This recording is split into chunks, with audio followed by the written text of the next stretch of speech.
last year because I just thought it was really, really cool. The shelves in the city thing, whole experience. I kind of want you to talk about it a little bit, like where the origin came from it and some of the things that you are improved from year one to year two. Because I just remember seeing it and I was like, wow, this is so creative. And I thought it was so interesting to see all these content creators come together and kind of do in real life experiences. So I'd love to hear kind of how that idea came about and what you kind of learned from year to year. So for me, like coming from a place like Condé Nast, I think that like brand trips were so the norm.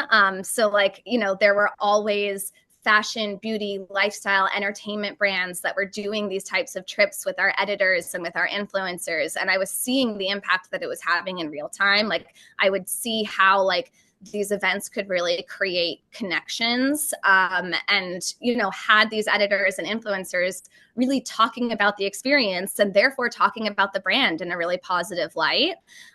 So when I came to publishing, like I was already very familiar with those types of brand trips, but I don't think that they were as popular in the book space because I don't think that book influencers have been around quite as long as they have in some of those other spaces. Like I think, like the book talk boom of 2020 really kind of cemented this like content creation space in the book world.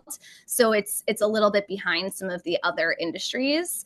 So yeah, like I would say with Shelves in the City, to be totally honest, I don't remember who came up with the idea to do a big brand event. Like, I'm not going to take credit for it. I don't think it was my idea. But I do know that it was something that our entire leadership team was really excited about and like on board to try. So when we did the first one in 2024, and I think it was just amazing. Like, it was my favorite thing in the world, just like seeing all of these creators coming together and like the joy that created for them. Just like it was the bookish weekend of our dreams. But I think that the main thing that I learned from the first one was that we don't necessarily need to program every single minute of the trip. There was like no free time the first year. Like we were like really just like go, go, go with all of these activities. So I think when we did round two, we tried to really kind of have a lot more free time for attendees, just hang out with each other, read, explore the area, things like that. Yeah. And then I also think a big change from year one to year two was that we made the second iteration really all about coming together for the LA community following the January wildfires. And I think that obviously that was a pretty reactive decision. It was something we decided to do after the wildfires happened because we genuinely felt that it was our responsibility if we were going to be in that space. And it was just something that we all deeply cared about and wanted to contribute to.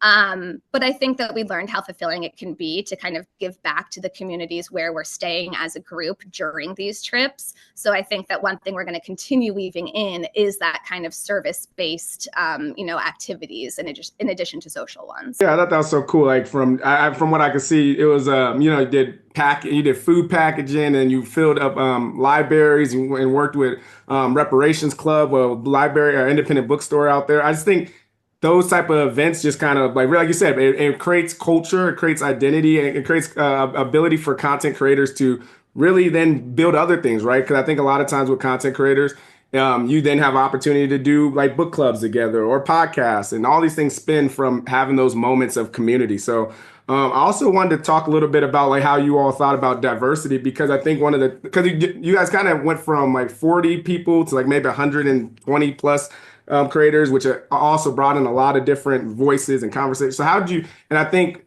it did a really good job of presenting the whole, I guess for lack of better words, like diaspora or whatever for content creators, a lot of range in it. So how'd you think about that, and how'd you all kind of make that an emphasis? I think for me, like it's just really hard to explain like how much it means to me when people talk about and praise the diversity of that event, because it's something that my whole team and I and like every single staff member who was part of it just like deeply and personally care about.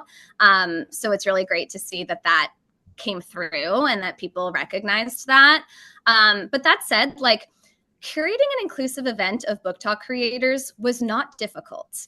And I feel like, people act like it's like this hard thing to do. It's not at all, because both book talk and the reading community at large are extremely diverse spaces. Like, to your point, when you're having an event that's supposed to be, representative or reminiscent of this larger community, you want it to, have every identity that's within that community be part of it, because like it just makes sense to do it that way.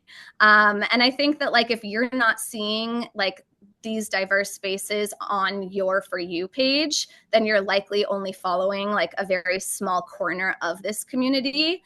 I think that every creator that we invited was someone that our team members were already following or had already worked with in the past. And they were all people who are so creative and have fun with their content and engage in meaningful and necessary discourse that make people think and gain new perspectives, which is really the point of reading.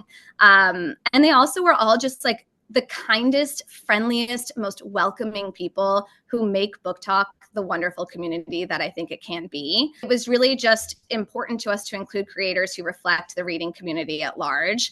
That includes people with different races and ethnicities, genders and sexualities, religions, abilities, disabilities, following counts, platforms, all of it. And I also think beyond the guest list itself, because I think it's one thing to just make sure that you're being inclusive with your guest list, but that needs to then translate into the event itself.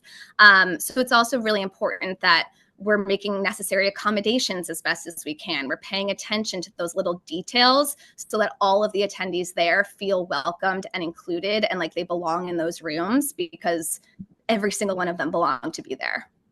No, that's good. I'm glad you pointed that out too, because even from day one, I noticed even the following count. Because I think sometimes people are like, oh, if I can only get to this amount, I'll get into this influencer program. I'll be able to get this opportunity. But I think it does sometimes following count can be not as important, just because sometimes you can have 100 or 200 people, but they follow. We kind of like we always talk about that book. I'm like, you want 100 people that love you, like that, just like love and die and bleed your brand, right? And I think sometimes when you have those smaller creators, they have that, like they are their people's go-to person, right? Because they're like, okay, anything that Sarah does, I'm going to read her book all day. I mean, I'm gonna go and read all those books. So I thought that was very interesting as well. Totally. And it's interesting that people put so much emphasis on following counts, because for me, like when I'm scrolling on Instagram or on TikTok, like I'm scrolling. And so what I'm seeing is the content. Yeah. I'm not seeing how many people follow you at any given time, So like what I care about is what you're putting out in this space, more so than how many followers you've amassed. If you enjoyed that clip, make sure you head over to www.bookupapp.com to download our app so you can connect with your favorite bookish content creators, start conversations, and start your own book club.